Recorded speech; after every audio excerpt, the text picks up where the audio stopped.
저희 기도하고 시작하겠습니다.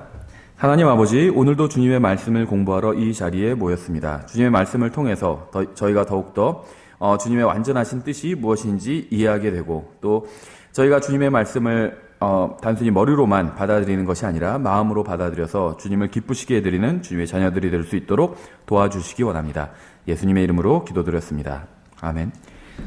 저희가 2장까지, 역대기상 2장까지 살펴봤습니다. 오늘 3장부터 간략하게 각 장의 내용을 살펴보도록 하겠습니다. 3장에는 19명의 다윗의 아들들의 이름이 나옵니다. 그러니까 다윗의 아들들이 꽤 많죠. 19명이나 나와요. 그래서 이제 족보는 솔로몬에서 유다의 왕들까지 이르고 다시 이제 수룹바벨까지 내려갑니다. 그러니까 유다 왕들까지 이르렀다는 건 이제 유다의 마지막 왕까지 가서 족보와, 일단 왕의 족보는 끝나고, 근데 이제 왕국은 멸망했지만 계속해서 다윗의 핏줄은 남아 있잖아요. 그래서 이제 그 남아 있는 핏줄들의 또 족보가 나오게 됩니다. 그래서 일단 수룹바벨까지 내려갑니다. 5절에 보시면요, 여기에 나단이 나오는데 이건 대언자 나단이 아니라요, 다윗의 아들 중에 나단이라는 이름을 가진 아들이 있었죠. 그래서 다윗의 아들 나단이에요. 근데 이것도 참 대단하죠. 다윗이 그 밧세바와 간음하는 엄청난 죄를 지었잖아요. 그리고 그 죄를 지적한 사람이 바로 대언자 나단이었죠. 그런데 우리가 이제 이미 공부해서 알겠지만 사악한 왕들의 경우에는 자신의 죄를 지적하는 대언자를 가만두지 않았죠. 보복을 하려고 했습니다. 그렇죠. 근데 다윗 같은 경우에는 나단의 지적을, 그러니까 나단이 단순히 지적한 것이 아니라 하나님께서 나단을 통해서 자신의 죄를 지적하셨다는 사실을 인정하고 받아들였죠. 그리고 나서 자기의 아들 이름을 나단이라고 지은 거예요. 그렇죠. 대단합니다.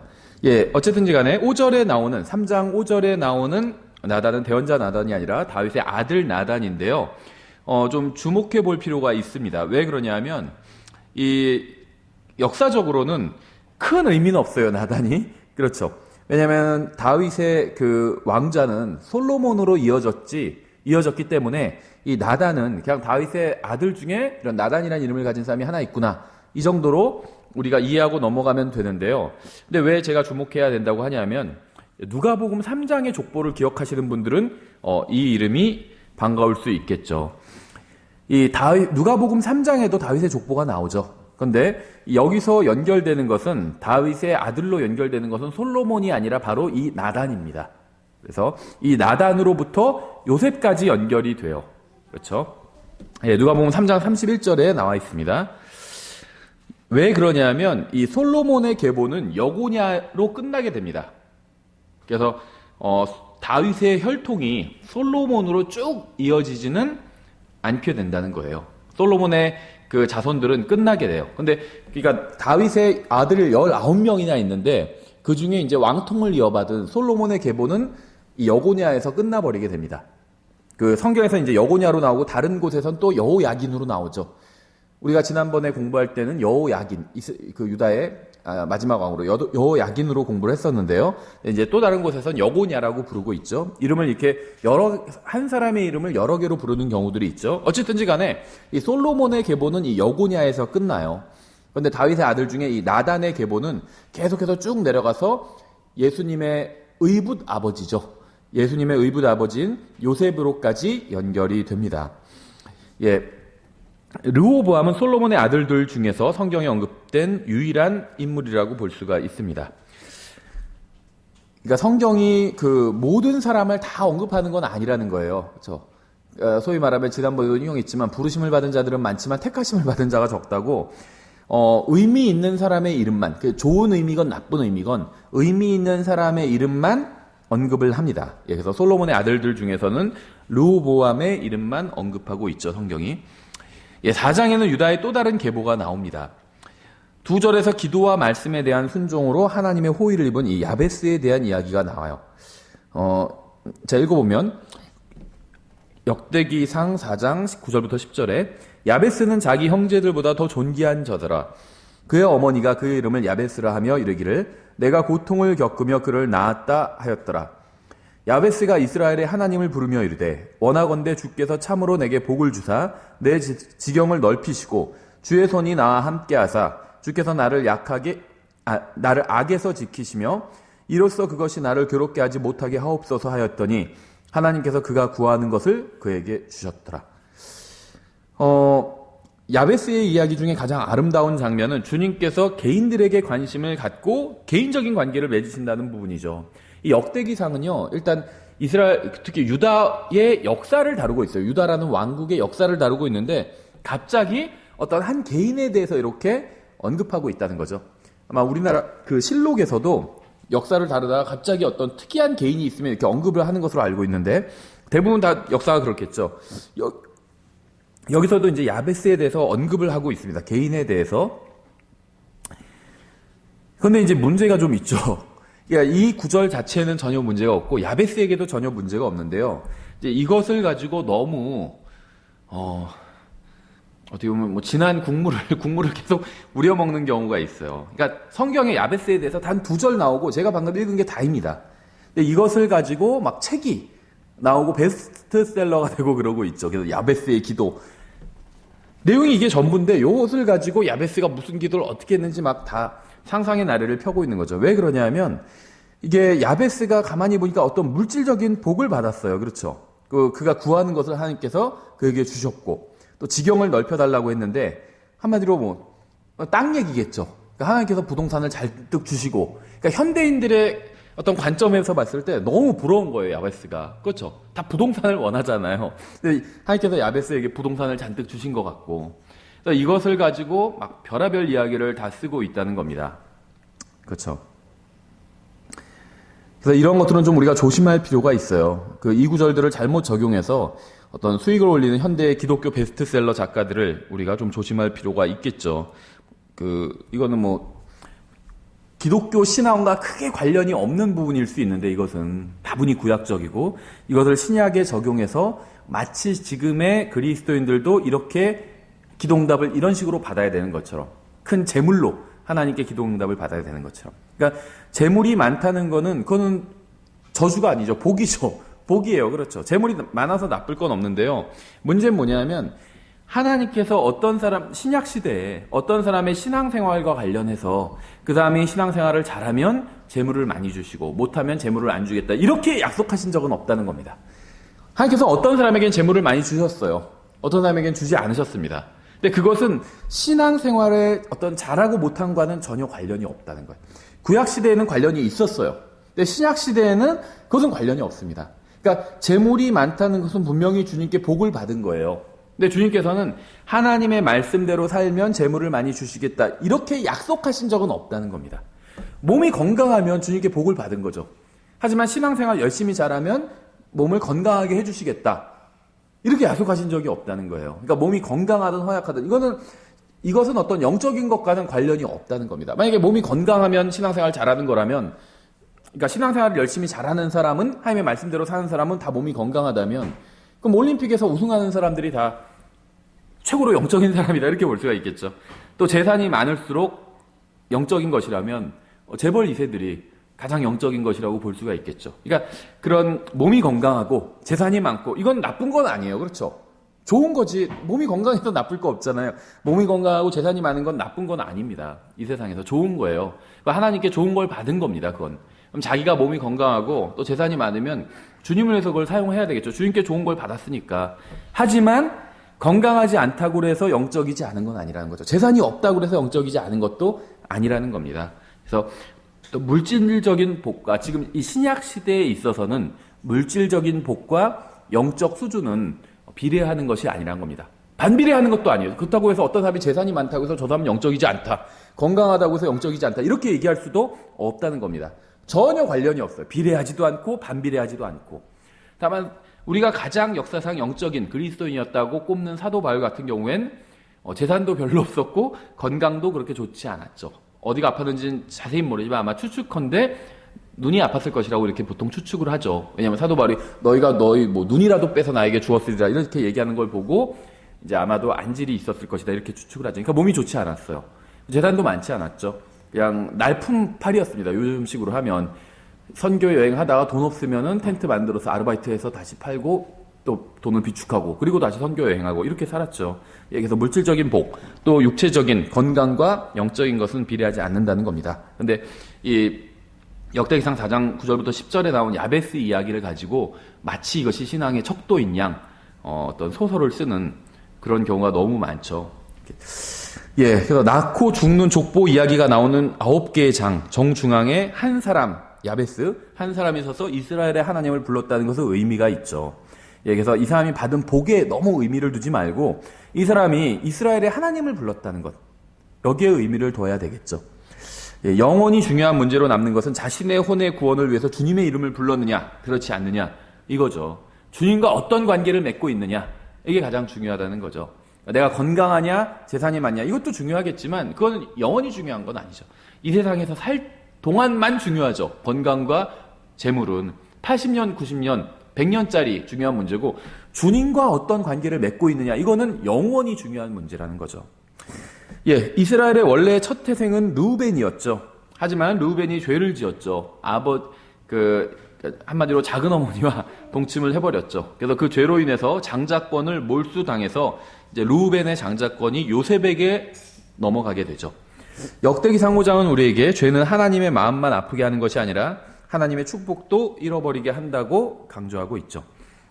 5장 6절에 그의 아들 브에라인데 아시리아 왕 딜갓 빌네셀이 그를 포로로 사로잡아 갔더라. 그는 루벤 족속의 통치자였더라. 이렇게 되어 있죠. 이 말씀은 이제 첫 번째로 포로로 끌려갔던 것을 상기시켜주죠. 또 두 번째로 포로로 끌려간 것은 이 딜갓 빌네셋에 의해서 또 끌려가게 되죠.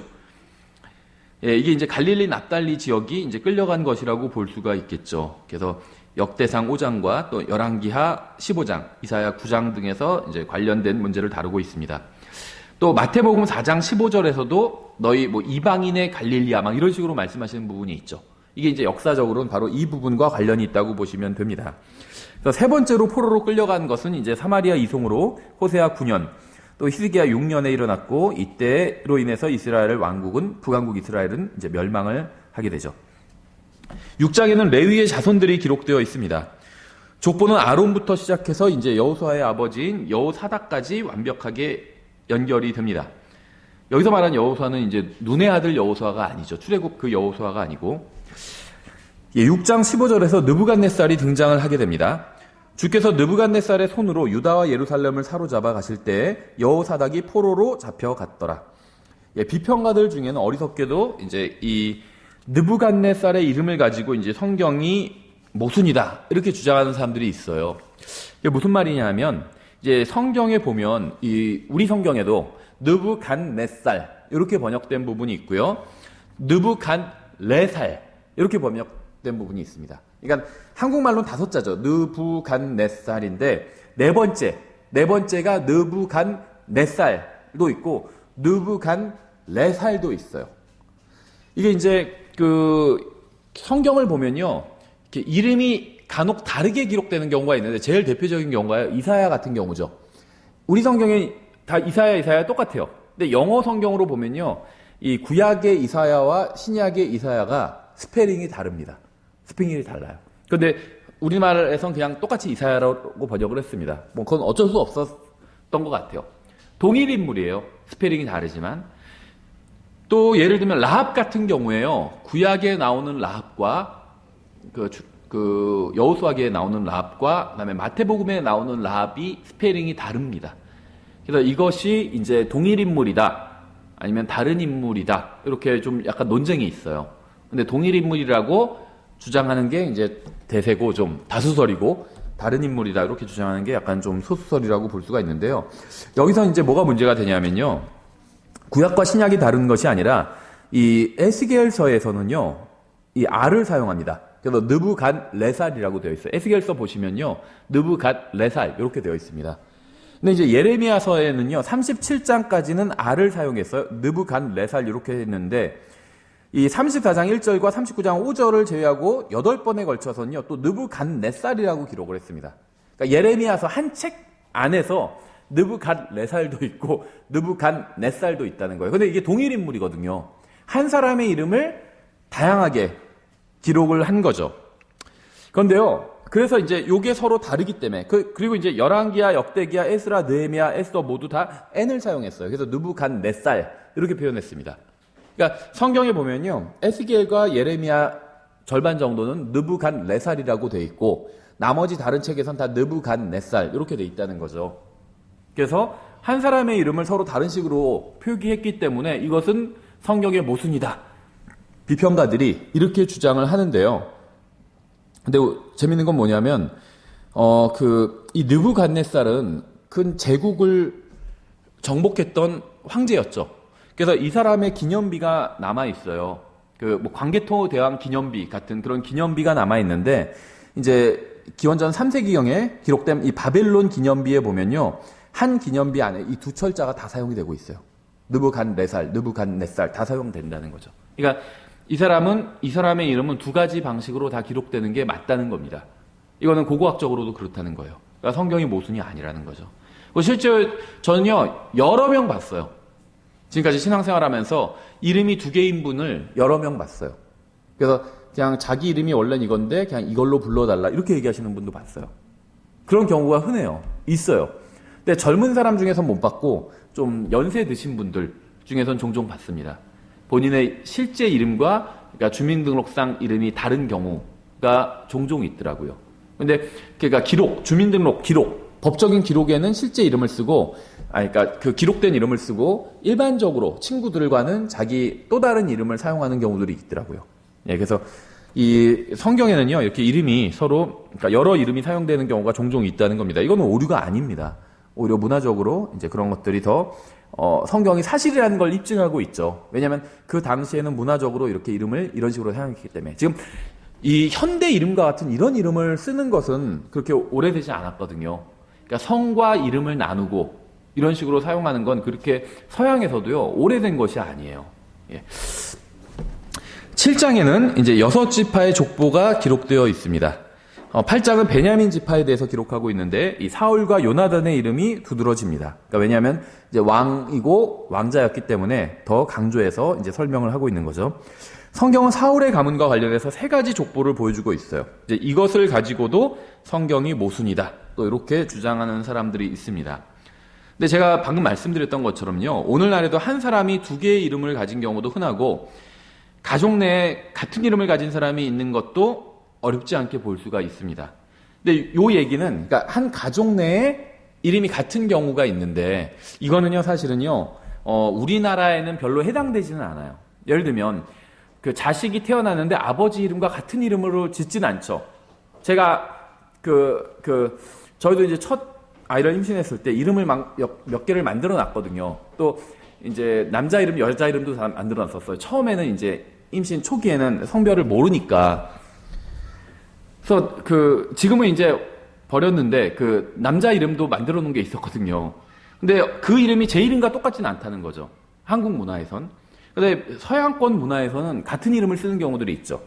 아들의 이름과 아버지 이름이 같은 경우가 있어요. 그렇죠. 그 유명한 밥존스 대학도 밥존스 1세가 세웠고 2세도 총장했고 3세, 지금은 3세도 물러나고 4세가 총장을 하고 있는지 모르겠는데 3세가 총장을 하고 그랬습니다. 이름이 똑같아요. 밥존스 3세예요.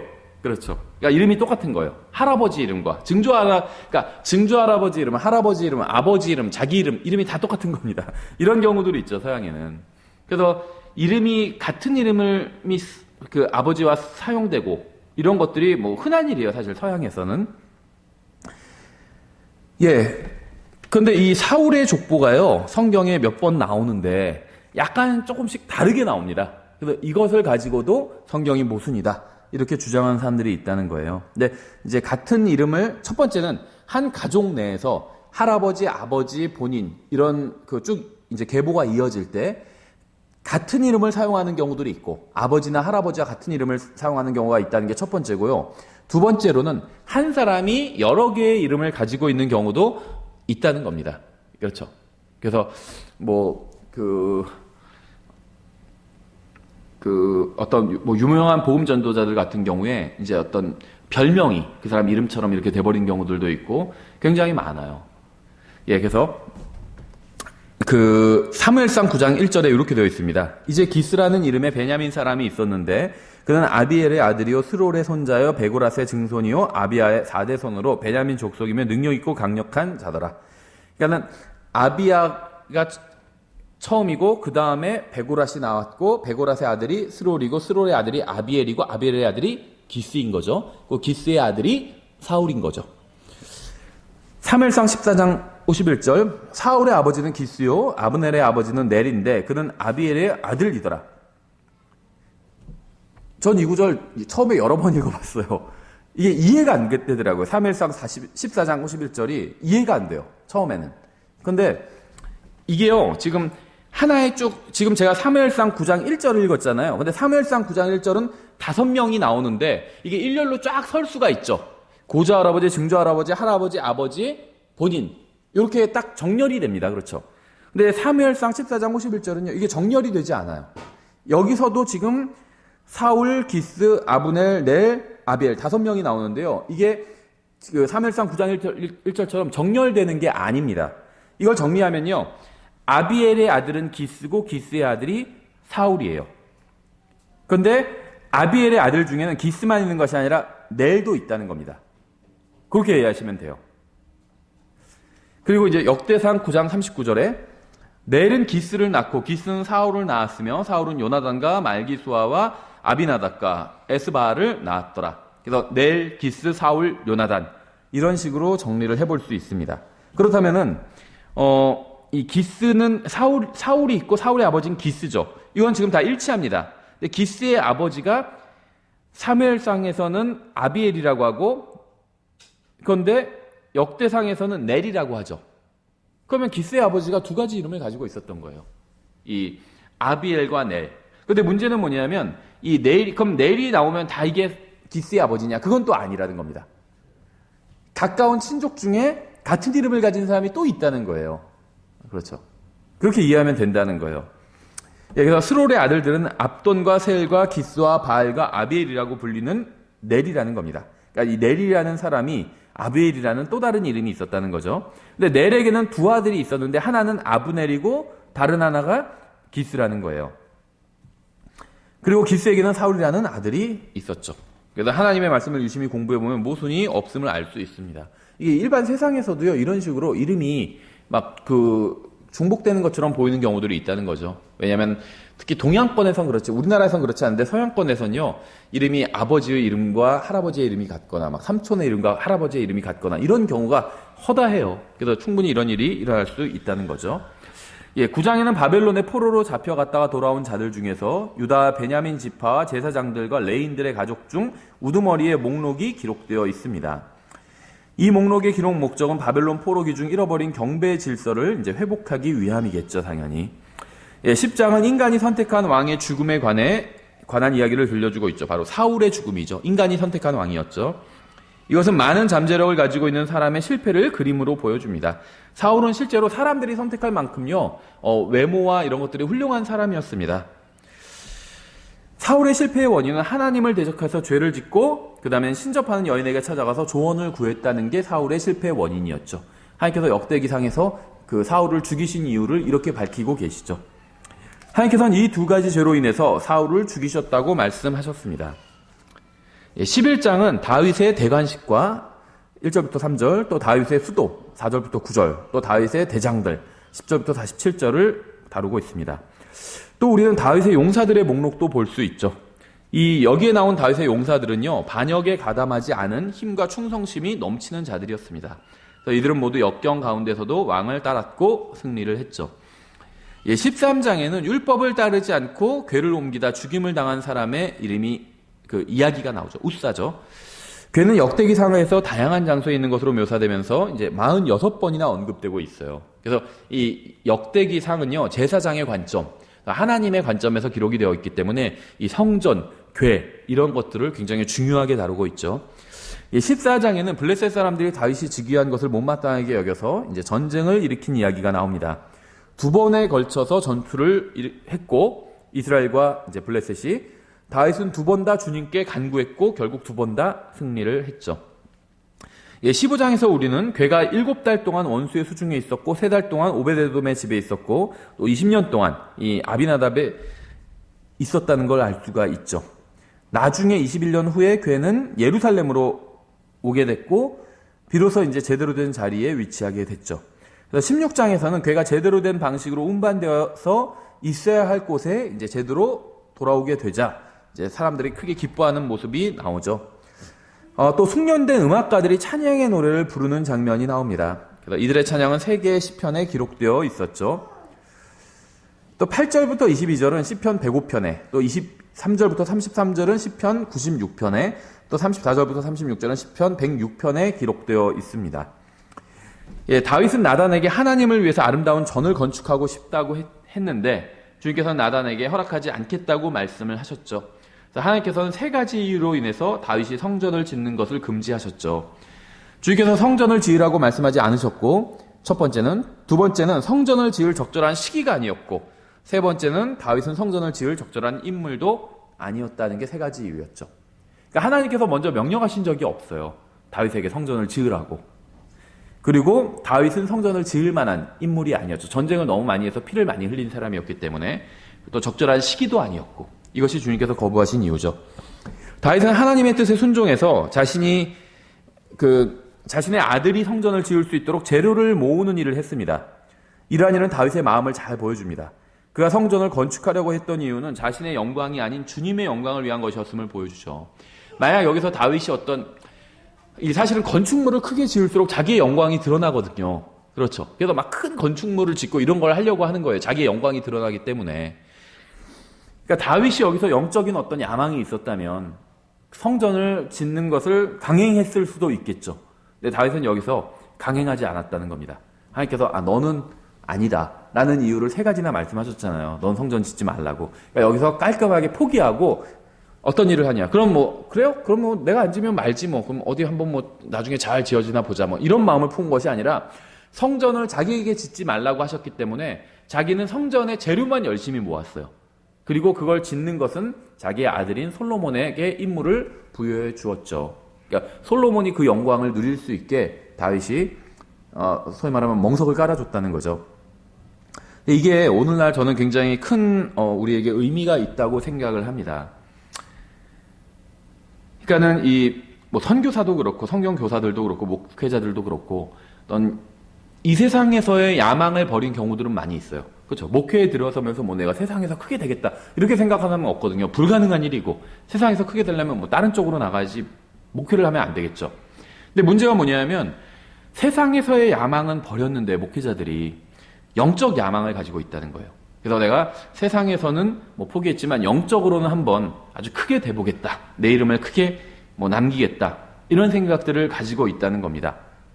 그래서 인위적으로 어떤 부흥을 일궈내려고 한다는 거예요. 그래서 어떤 외형적인 성장을 강조하고 거기에 집착하고 외형적인 성장에 그래서 교회 짓는 거예요. 그러니까 교회 짓는 게 전 다 나쁘다고 생각하지 않습니다. 500명, 600명 넘어가면 이런 임대할 공간도 없어요. 그러니까 500명, 100명, 200명, 300명이 함께 모여서 예배드릴 공간은 있는데 빌릴 때가 있는데 500명 넘어가면은 빌릴 데가 없어요. 왜냐면 적어도 300~400평은 돼야 되는데 그런 300~400평짜리 공간이 없거든요. 상가 임대하려고 봐도. 그러니까는 거의 교회를 지을 수밖에 없어요. 아니면 어떤 큰 강당을 빌려서 매주 하든지 아니면 교회를 짓든지 하는데 어딜 빌려서 하는 것도 비용이 만만치 않게 들어가요. 그러니까 10년, 20년, 30년을 바라본다면 짓는 게 더 싸게 먹힐 수도 있다는 거예요. 오히려. 저는 교회를 건축하는 게 짓는 게 다 나쁘다 이렇게 생각하지는 않습니다. 필요하면 지을 수도 있어요. 그런데 이제 같은 일을 해도 예를 들면 복음을 전하는 게 나쁜 건 아니죠. 그런데 어떤 영적인 야망으로 아니면 다른 사람과의 경쟁으로 복음을 전하는 사람도 있잖아요. 바울도 그렇게 얘기했잖아요. 경쟁하기 위해서 복음 전하는 사람도 있다. 그런데 어쨌든 간에 전파되는 게 그리스도면 자기는 기뻐하겠다 이렇게 얘기를 했었죠. 그러니까 다른 사람의 동기는 모르니까 우리가 함부로 판단할 수는 없습니다. 하지만 분명한 건 잘못된 동기로 선한 일을 하는 사람도 있다는 거죠. 교회 짓고 교회를 인도해 나가는 것도 저는 마찬가지라고 생각해요. 잘못된 동기로 같은 일을 해도 같이 교회를 지어도 어떤 사람은 잘못된 동기로 할 수도 있고 자기의 영광을 위해서 할 수도 있는 거고 어떤 사람은 정말 주님을 위해서 할 수도 있는 거겠죠. 근데 정말 주님께서 어떤 것을 막으신다면 이 다윗처럼 딱 내려놓을 수 있어야 돼요. 영적 야망이 정말 없다면 순수한 동기로 했다면 내려놓을 수 있어야 됩니다. 근데 순수한 동기로 하지 않은 사람은 내려놓으려고 하지 않아요. 끝까지 자기가 옳다고 붙들려고 하죠. 약간 좀 조심스럽기는 한데 말이 나왔으니까 저는 성경 번역도 마찬가지라고 생각해요. 킹제임스 성경은 오류가 없는 성경입니다. 한글 성경은 여기서 제대로 번역을 했으면 괜찮은 성경일 수 있겠죠. 근데 이 킹제임스 성경 역사를 아시는 분들은 잘 아시겠지만 킹제임스 성경이 바른 계열에서 나온 최초의 영어 성경은 아니었습니다. 킹제임스 성경은 7번째 나온 성경이죠. 킹제임스 성경에 앞서서 다른 성경이 있었어요. 그렇죠.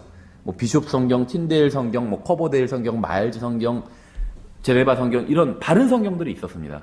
그리고 나서 7번째 킹제임스 성경이 나오게 됐습니다. 그러니까 킹제임스 성경의 역사를 보면 이 다른 성경들과 관계가 있어요.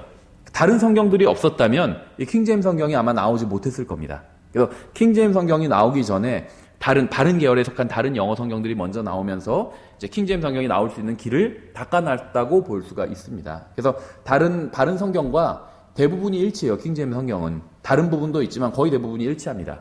거의 대부분이 일치한다는 것은 킹제임스 성경이 7번째 나왔기 때문에 연대가 늦잖아요. 다른 성경보다. 다른 성경들은 다 1500년대거든요. 킹제임스 성경은 1600년대잖아요. 연대가. 그런데 90%가 일치해요. 그러면 이건 킹제임스 성경이 앞의 성경들을 참고했다고 볼 수가 있겠죠. 절대 이 킹제임스 성경이 어느 날 갑자기 하늘에서 떨어진 성경은 아니라는 거예요. 그러니까 저는 이 킹제임스 성경을 최종권이라고 믿지만 단 하나의 오류도 없다고 믿지만 절대 기준이라고 믿지만 킹제임스 성경이 하늘에서 그냥 떨어진 것은 아니라는 겁니다. 역사적인 배경이 있다는 거예요. 제가 무슨 말을 하려고 하냐면 한국에도 지금 그러니까 영어 킹제임스 성경에서 나왔거나 영어 킹제임스 성경과 같은 계열에 속했다고 주장하는 성경이 출간된 것만 4종이에요. 그렇죠. 그리고 지금 출간을 하려고 하는 성경이 또 한 4-5종류가 됩니다. 그런데 우리는 일단 여러 가지로 흠정역을 사용하고 있죠. 가장 큰 이유는 영어 킹제임스 성경에서 가장 먼저 완역된 성경이기 때문에 킹제임스 성경을 사용합니다. 한글 킹제임스 성경은 1994년에 나왔지만 한글 킹제임스 성경 서문에서도 밝히고 있듯이 구약은 킹제임스 성경에서 번역하고 신약은 히라보 표준 원문에서 번역했다. 이렇게 되어 있거든요. 그러니까는 이제 TR에서 번역했다는 거죠. 신약을. 영어 킹제임스 성경에서 번역한 건 아닙니다. 그러니까는 계열은 같은 계열이에요. 그렇죠? 하지만 영어 킹제임스 성경에서 신약이 번역된 건 아니거든요. 그러니까는 구약만 번역됐고, 그러니까 영어 킹제임스 성경에서 우리나라에서 가장 먼저 완역된 것은 이 흠정역이라는 거죠. 1996년에 한글만 권위역이라는 게 또 번역돼서 나왔는데 구약은 나오지 않았거든요. 그러니까 이제 흠정역이 한글로 번역된 영어 킹제임스 성경 중에는 가장 먼저 번역된 성경이에요. 그렇죠? 그리고 나서 나중에 이제 또 다른 킹제임스 성경, 다른 번역본들이 2가지가 더 인쇄되어 놨어요. 완역돼서. 그래서 지금 영어 킹제임스 성경에서 완역돼서 나온 거는 3종류입니다. 말씀드렸듯이 한글 킹제임스 성경은 완역된 게 아니라고 스스로 밝히고 있기 때문에 완역된 게 아닌 것이고, 그래서 저는 가장 먼저 완역되었기 때문에 이 흠정역을 사용합니다. 근데 저는 잘 몰라요. 근데 만약에 주님께서 늦게 오신다면, 100년 후에 오신다면 50년 정도 후에 지금까지 나온 이 한글 성경들, 다른 성경들을 또 다 참고해서 정말 50년 후에 더 제대로 번역된 성경이 나올 수도 있겠죠. 그렇죠. 그러니까 지금 나온 한글 성경들은 다 오류가 있어요. 오류가 있습니다. 그래서 개정을 했습니다. 영어 킹제임스 성경은 단 한 번도 개정을 한 적이 없어요. 개정을 했다는 건요, 단어를 바꿨다는 거거든요. 이건 철자가 바뀐 건 개정이 아니에요. 이게 시대가 변하면서 철자가 바뀌는 경우가 있어요. U와 V가 바뀌고 뭐 이런 식으로, 그러니까 J와 I가 바뀌고 이런 식으로 시대가 흐르면서 철자가 바뀌는 경우가 있습니다. 1611년에는 지저스가 J로 시작하지 않고 I로 시작했거든요. 스페링이. 근데 이게 J로 바뀌었어요. 이건 단어가 바뀐 게 아니에요. 철자가 바뀐 거지. 표기 방식이 바뀌었을 뿐이지 단어가 바뀌지 않았기 때문에 개정되었다고 이야기하지 않거든요. 킹제임스 성경은 단 한 번도 개정된 적이 없어요. 그런데 한글 성경들은 다 개정이 되었습니다. 이 바른 성경, 킹제임스 성경에서 번역한 성경들도 다 개정이 되었어요. 그렇죠. 그러니까 이제 실수겠죠. 의도적인 변개는 아니에요. 이건 그렇죠. 번역상의 실수가 일 수 있겠죠. 그래서 이런 실수들을 바로잡고 있는 거죠. 이건 전 필요한 일이라고 생각합니다. 예. 그런데 이제 욕심이 지나쳐서 자신이 출간한 한글 성경을 이게 완벽하다, 오류가 없다 이렇게 얘기하면 거짓말이라는 거죠. 그거는. 그렇죠. 그러니까 그런 야망을 버려야 된다는 거예요. 내가 완벽한 성경을 번역해내서 자기가 번역해낸 것을 완벽하다고 부르는 사람은 지금 한국 사람들뿐이 없어요. 제가 아는 한 전 세계 어디서도 본인이 번역한 성경을 완벽하다 이렇게 부르는 사람은 없습니다. 킹제임 성경의 번역자들도 본인들이 번역해놓고 이건 완벽하다 이렇게 얘기하지 않았어요. 나중에 그 사람들 다 죽고 나서 교회가 계속 이 성경을 사용하면서 보니까 완벽한 거예요. 오류가 없고. 그래서 우리가 지금 완벽하다고 교회가 인정해주고 있는 거지, 킹제임 성경 번역자들이 자기들이 번역해놓고 출간해놓고 1611년에 출간해놓고 그 다음에 우리가 번역한 성경은 완벽합니다 이렇게 얘기한 적이 없다는 거예요. 한국에서만 자기들이 번역한 성경만 완벽하다 이 얘기를 지금 하고 있다는 겁니다. 그건 대단히 위험한 생각이고 잘못된 생각이고 다 영적 야망에서 나온 주장이라고 저는 생각을 합니다. 이런 걸 내려놔야 돼요.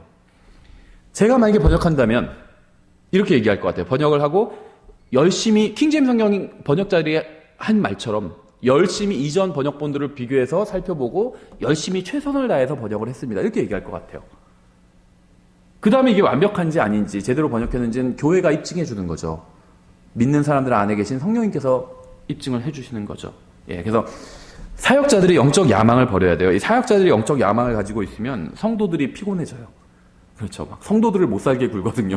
사역자들이 자기의 영적 야망을, 욕심을 채우기 위해서. 예, 그래서 우리가 열심히 주님을 위해서 수고를 하는데 엄청난 부흥을 보지 못할 수도 있어요. 전도지를 막 1000만 장을 뿌렸어, 우리 교회가. 근데 우리 교회에는 사람들이 하나도 더해지지 않을 수도 있다는 거예요.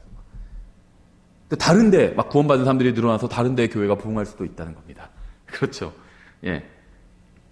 그래도 할 수 있어야 된다는 거예요. 그래도.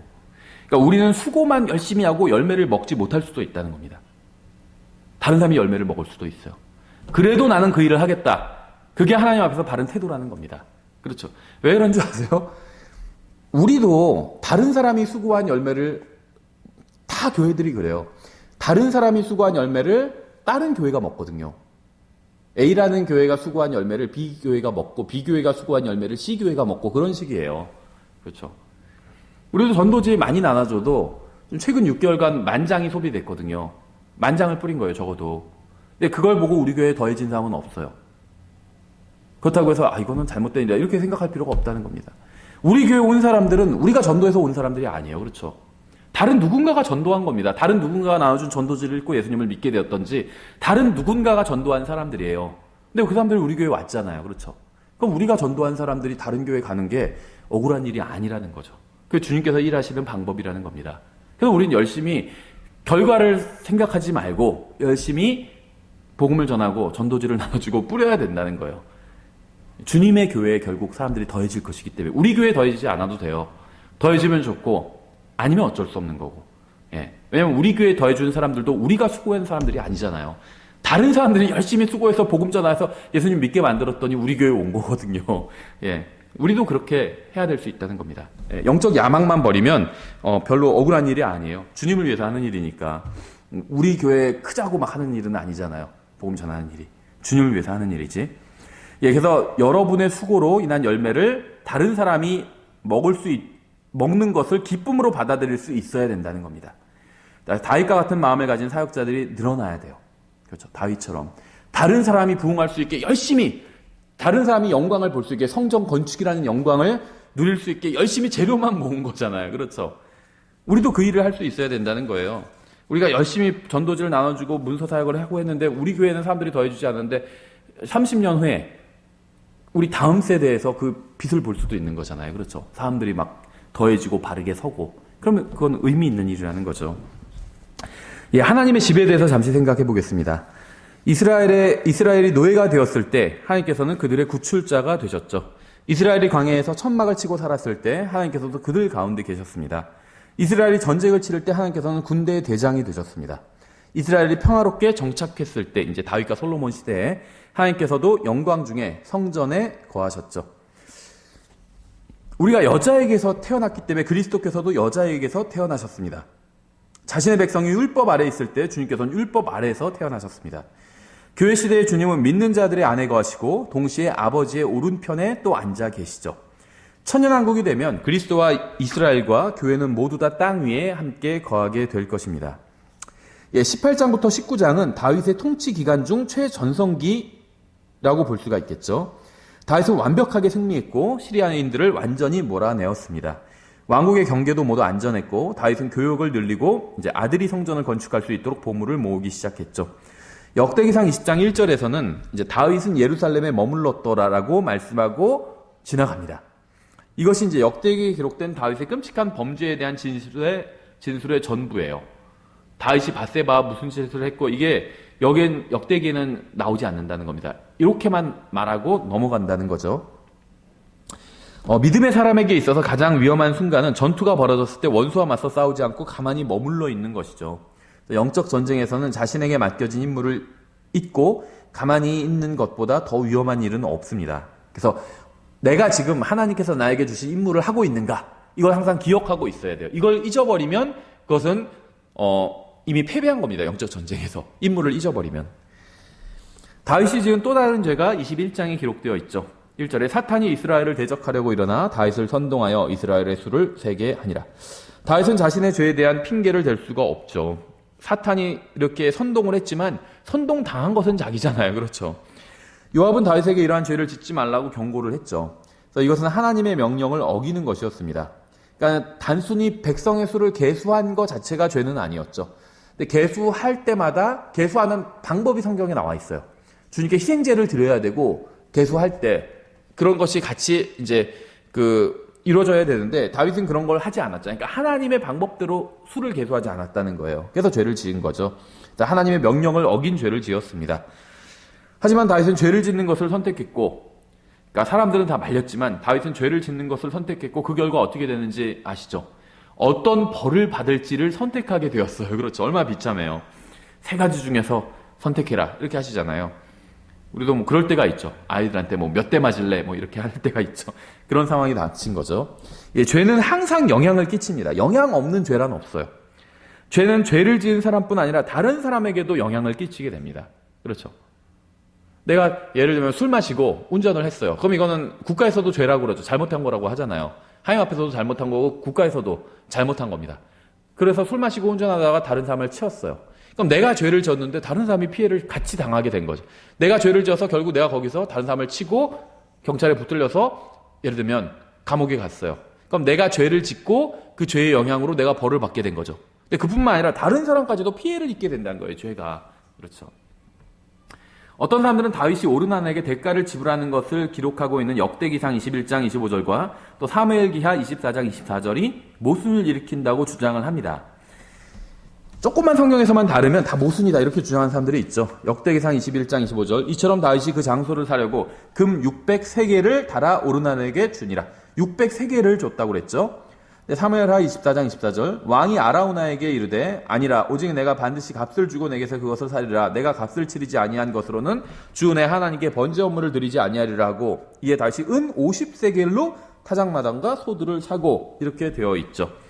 하나는 은 50세겔이라고 하고 하나는 금 600세겔이라고 하죠. 엄청나게 큰 차이가 있죠. 두 액수가. 근데 이게 모순이 아니에요. 하나는 타작 마당에 대한 값이고 다른 하나는 성전을 건축하기 위해서 전체 지역을 다 구매한 것입니다. 그러니까 은 50세겔은 이거는 그 한 번에 희생제를 드리기 위한 비용을 치른 것이고요. 금 600세겔은 그 전체 지역을 다 구매해버린 거예요. 거기에 성전을 지으려고. 그렇죠. 역대하 3장 1절에 나와 있죠. 그때 솔로몬이 예루살렘의 모리아 산에 주의 집을 건축하기 시작하였는데 이곳은 전에 주께서 그의 아버지 다윗에게 나타나신 곳이요 여부수 족속 오르난의 타작마당에 다윗이 예비한 곳이더라. 땅 전체를 샀다는 걸 알 수가 있겠죠. 22장은 성전을 위해서 재료를 모으는 것에 관해서 기록하고 있습니다. 다윗은 철과 놋과 목재, 금, 은, 식재, 석재, 돌 이런 걸 다룰 수 있는 사람들을 준비를 했죠. 석재, 목재, 금속을 다룰 수 있는 기술자들을 준비를 했습니다. 또 다윗은 다가오는 왕국에 대한 계시를 솔로몬에게도 전해 주었죠.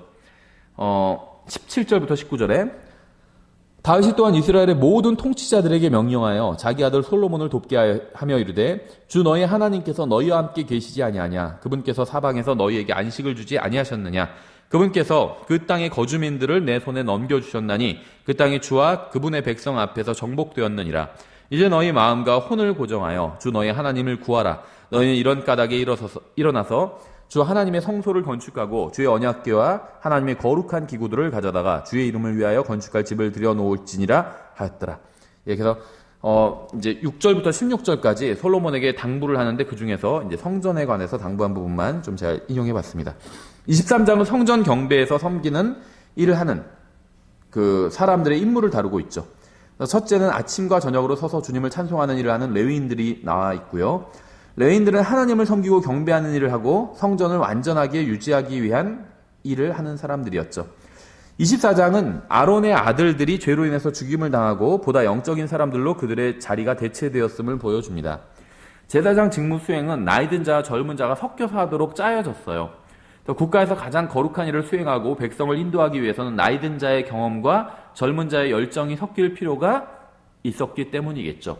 교회도 마찬가지인 것 같아요. 나이 드신 분의, 그러니까 오랫동안 이런 분들이 이제 교회에서 장로 역할을 하는 거예요. 신앙생활을 젊을 때 시작해서 이제 노년이 된 겁니다.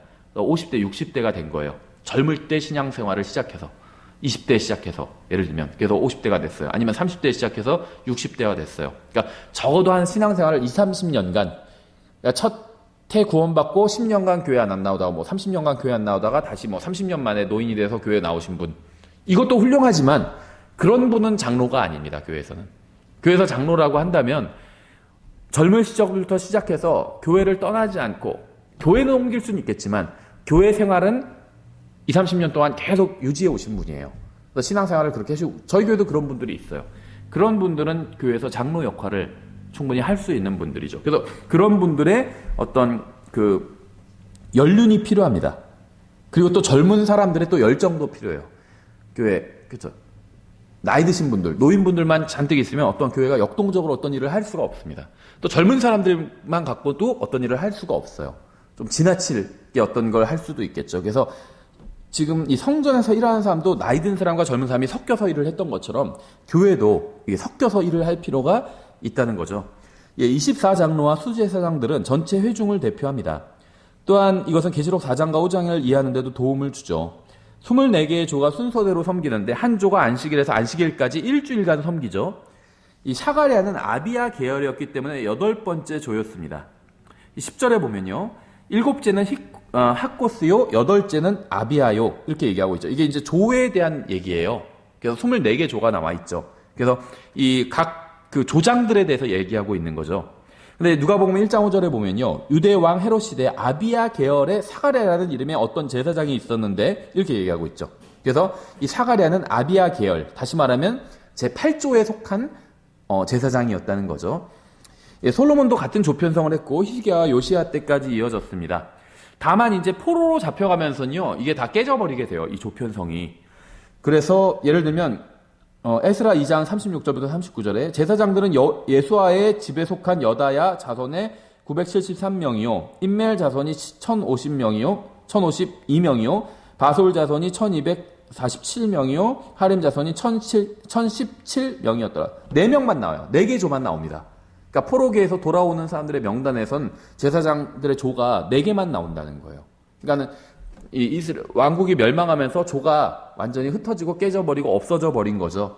근데 이제 누가복음 1장 5절은 그건 무엇이냐면 다시 이것이 이제 비록 식민지 지배를 받고 있지만 이제 이스라엘이 안정이 되어서 독립국가는 아니죠. 주권국가는 아니지만 안정이 되어서 조가 다시 정비되었음을 보여주고 있다는 거죠. 25장에는 성전의 음악 사역에 관해 나와 있죠. 음악은 하나님을 찬양하는 놀라운 표현 방법 중에 하나고 찬양의 가사는 영적인 내용을 통해서 사람들을 가르치고 축복하는 방법입니다. 26장에서는 문지기들에 대해서 기록되어 있어요. 이들은 거룩한 일을 위해 구별된 자들이고 제비뽑기를 통해서 선정되었고 체계적으로 임무가 할당되었습니다. 성전에서의 섬김과 경배를 위해서 주위에서 계획을 세웠고 이제 조직이 되었죠. 27장에는 5번째 그룹의 사람들이 나옵니다. 이들은 이스라엘의 국방을 위해서 직무를 맡은 사람들이었죠. 이 군대의 병사들은 20세 이상의 남성들로 이루어져 있었고요. 이들은 각 부대당 24,000명으로 이루어진 12개의 부대로 조직이 되었습니다. 그래서 각 부대는 감독관의 지휘 아래 한 달 동안 성전에서 섬겼습니다. 또한 왕의 보고를 맡은 자들도 선정이 되었죠. 28장에는 다윗의 마지막 말이 기록되어 있죠. 그는 가장 먼저 하나님께서 통치하신다는 사실을 상기시켰고 또 솔로몬에게 주님을 신뢰하도록 당부했습니다. 그는 하나님의 집을 건축하기 위해서 준비가 완료되었음으로 인해서 만족했고 솔로몬에게 위대한 임무를 맡겼죠. 9절과 10절에 내 아들 솔로몬아 너는 내 아버지의 하나님을 알고 완전한 마음과 자원하는 생각으로 그분을 섬길지어다. 주께서 모든 마음을 살피시고 생각으로 상상하는 모든 것을 아시나니 내가 만일 그분을 찾으면 만날 것이로되 내가 만일 그분을 버리면 그분께서 너를 영원히 버리시리라. 이제 조심할지어다. 주께서 너를 택하사 성소가 될 집을 건축하게 하셨나니 마음을 강하게 하고 그 일을 행할지니라 하니라. 다윗은 자신의 보물을 하나님의 집에 드리는 것으로 인생을 마쳤습니다. 그는 마지막으로 시편을 노래했죠. 그는 하나님의 뛰어나심을 찬양하고 그분의 왕자와 왕국을 인정하는 것으로 노래를 시작했습니다. 그리고 나서 주님께로부터 모든 부와 존귀가 나와서 인간이 그것을 소유하고 있다고 선언을 했죠. 이 역대기상의 마지막 부분은 다윗에 관해 다음과 같이 진술하고 있죠. 29장 18절에 그가 나이 많아 날들을 채우고 부유하게 지내며 존귀를 누리다가 죽음에 그의 아들 솔로몬이 그를 대신하여 통치하니라. 이게 이제 하나님께서 보실 때 다윗에 관한 평가입니다. 그렇죠? 그래서 성경은 사도행전 13장 36절에서도 비슷하게 증언하고 있죠. 이는 다윗이 하나님의 뜻에 따라 자기 세대를 섬기다가 잠들고 묻혀서 자기 조상들에게 이르러 썩음을 보았으나 이게 또 신약의 평가죠. 예, 그래서 저희가 역대기상을 이렇게 마치도록 하겠습니다. 잠깐 쉬었다가 2교시 공부하겠습니다.